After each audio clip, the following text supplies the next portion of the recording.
Ni siku 27 tu kabla ya mashindano makubwa zaidi ya Qur'an tukufu ya mabara yote ulimwenguni yanayoandaliwa na Al-Hikma Foundation. Mjue mshiriki kutoka bara la Amerika ya Kusini, nchi ya Guyana, Abdullahi bin Zaid Khan.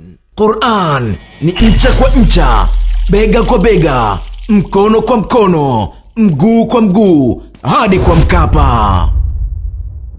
Mashindano haya yapo chini ya udhamini mkuu wa benki ya PBZ Ikhlas.